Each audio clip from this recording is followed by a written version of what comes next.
ಹಳೆಯ ಚಿನ್ನದ ಒಡವೆನ ಅಧಿಕ ಬೆಲೆಗೆ ಮಾರಬೇಕೆ? ಅಂದ್ರೆ ಆಟಿಕಾಗೆ ಕಾಲ್ ಮಾಡಿ 8880 Attica gold company. Western ghat ಇವಾಗ ಏನಾಗಿದೆ ಹಂಗ ಆಗ್ಲಿಕ್ಕೆ ಸಾಧ್ಯತೆನೇ ಇದ್ದಿಲ್ಲ ಆಕ್ಚುಲಿ. ಅದಾದ ನಂತರ ಕಸ್ತೂರಿ ರಂಗನ್ ರಿಪೋರ್ಟ್ ಅಲ್ಲಿ ಸಹ ಸಾಕಷ್ಟು ಭಾಗಗಳು, ಸುಮಾರು 27-28 ಭಾಗಗಳ ಅವರು ಸೂಕ್ಷ್ಮ ಪ್ರದೇಶ ಅಂತ ಗುರುತಿದ್ರು.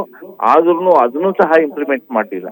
ಎರಡ್ ಕಡೆ, ಈ ಕಡೆ ಸರ್ಕಾರಗಳು ಒಂದ್ ಕಡೆ ಫೈಟ್ ಮಾಡ್ತಾ ಇದ್ರೆ, ಅಲ್ಲಿ ಅಲ್ಲಿರ್ತಕ್ಕಂಥ ಏನು ಸ್ಥಳೀಯರು ಇದಾರಲ್ಲ, ಸ್ಥಳೀಯರು ಸಹ ಅದಕ್ಕೆ ಎಗನೆಸ್ಟ್ ಮಾಡಿದ್ರು. ಇವತ್ತು ಸ್ಥಳೀಯರಿಗೆ ಅನುಭವಿಸ್ತಾ ಇರೋದು ಏನ್ ಕಷ್ಟಗಳಿದಾವೆ ಇವು ಇರ್ತಾ ಇರ್ಲಿಲ್ಲ.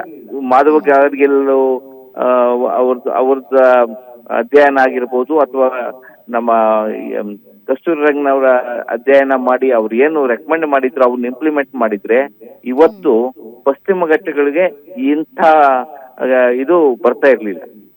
Correct sir. ಈಗ ಅರ್ಲಿ ವಾರ್ನಿಂಗ್ ಸೈನ್ಸ್ ಏನಾದರೂ ಭೂಕುಸಿತದ ಮುನ್ಸೂಚನೆಗಳೇನಾದರೂ ಸಿಗ್ತಾವಲ್ಲ, ಲೈಕ್ ನೆಲದಲ್ಲಿ ಏನಾದರೂ ಬದಲಾವಣೆ ಆಗೋದು, ಕಟ್ಟಡಗಳಲ್ಲಿ ಬಿರುಕು ಬಿಡೋದು, ಅಥವಾ ಮರಗಳೇನಾದರೂ ವಾಲೋದು, ಅಥವಾ ನೀರಿನ ಹರಿವೆ ಬದಲಾವಣೆ ಆಗೋದು, ಮತ್ತು ಭೂಮಿಯ ಒಳಗಿಂದ ಅಸಹಜವಾದಂತಹ ಶಬ್ದಗಳು ಕೇಳೋದು, ಇವೆಲ್ಲ ಅರ್ಲಿ ಸೈನ್ಸ್ ಇರ್ಬೋದಾ ಸರ್? ಆ ಥರದ್ದು ಏನಾದರೂ ನಮ್ಮ ನಿಸರ್ಗ, ನಮ್ಮ ಪ್ರಕೃತಿ?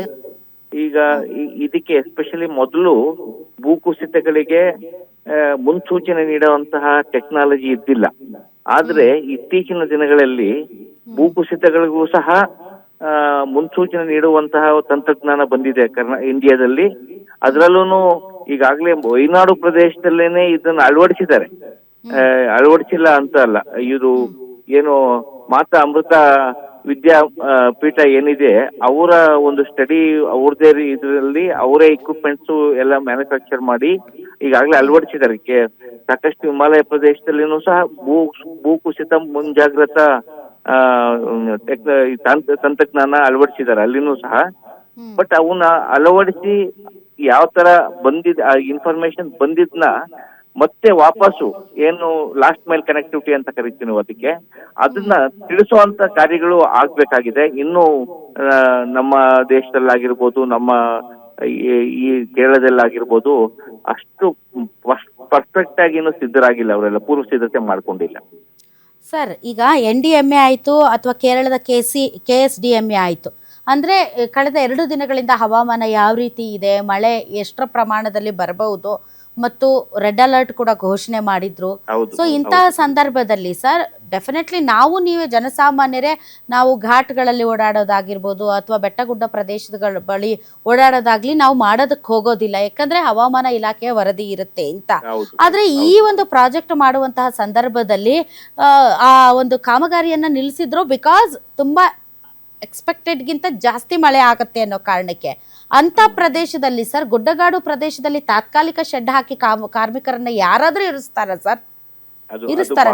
ಸೇಫ್ ಆದಂತಹ ಪ್ಲೇಸ್ಗಳಿಗೆ ಅವ್ರನ್ನ ಕಳಿಸ್ತಾರೆ. ಅದನ್ನ ಬಿಟ್ಟು ಕೆಲಸ ನಿಲ್ಲಿಸ್ಬಿಟ್ಟು ಅಲ್ಲೇ ಶೆಡ್ ಹಾಕಿ ಅಲ್ಲೇ ಅವ್ರನ್ನ ಇರಿಸ್ತೀರಿ ಅಂತಂದ್ರೆ ಇದು ಜೀವದ ಜೊತೆ ಚಲ್ಲಾಟ ಅಲ್ವಾ ಸರ್?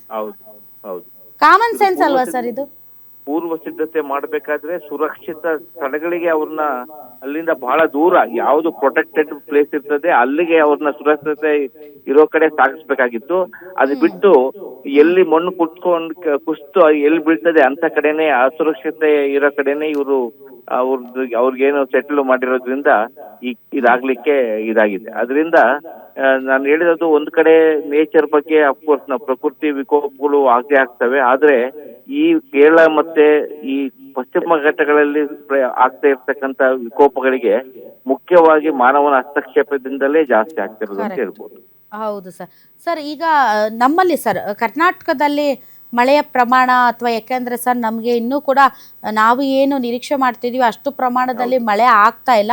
ಸೊ ಹೀಗಾಗಿ ಕರ್ನಾಟಕದಲ್ಲಿ ಮಳೆ, ಕರಾವಳಿ ಆಗಿರ್ಬೋದು, ಮಲೆನಾಡು, ಪಶ್ಚಿಮ ಘಟ್ಟ, ದಕ್ಷಿಣ ಒಳನಾಡು ಸೇರಿದಂತೆ ಸರ್ ಯಾವ ರೀತಿ ಇದೆ ಸರ್ ಹವಾಮಾನ ಇಲಾಖೆಯ ಮುನ್ಸೂಚನೆ? ಈಗಾಗಲೇ ನಿಮ್ಗೆ ಗೊತ್ತಿರಂಗೆ ನಾವು ಇಷ್ಟು ದಿವಸ ಕಳೆದ 6 ದಿನಗಳಿಗೆ ಮೊದಲು ಕರ್ನಾಟಕದ ಎಲ್ಲಾ ಭಾಗಗಳು ಬರ ಎಲ್ಲಿನೂ ಮಳೆ ಇಲ್ಲ, ಕರಾವಳಿಯಲ್ಲಿ ಮಲೆನಾಡಲ್ಲಿ ಸತಿ ಮಳೆ ಇಲ್ಲ ಅನ್ನೋದು ಕೇಳ್ತಾ ಇದ್ವಿ. ಆದ್ರೆ ಈಗ ಏನು ಬಂಗಾಳ ಕೊಲ್ಲಿಯಲ್ಲಿ ಏನು ವಾಯುಭಾರ ಕುಸಿತ ಆಯ್ತು, ಇಲ್ಲಿರ್ತಕ್ಕಂಥ ಏನು ಮೋಡಗಳ ಏನಿದೆ ತೇವಾಂಶ ಭರಿತ ಮೋಡಗಳನ್ನ ಅದು ಫುಲ್ ಮಾಡಿದ್ರಿಂದ ಎಲ್ಲಾ ಇದನ್ನು ಅಲ್ಲಿಗೆ ಎಳ್ಕೊಳೋದ್ರಿಂದ ಜಾಸ್ತಿ ಕರಾವಳಿ ಮತ್ತೆ ಮಲೆನಾಡು ಭಾಗದಲ್ಲಿ ಮಳೆ ಆಗ್ತಿರೋದನ್ನ ಕಾಣ್ತಾ ಇದ್ದೀವಿ.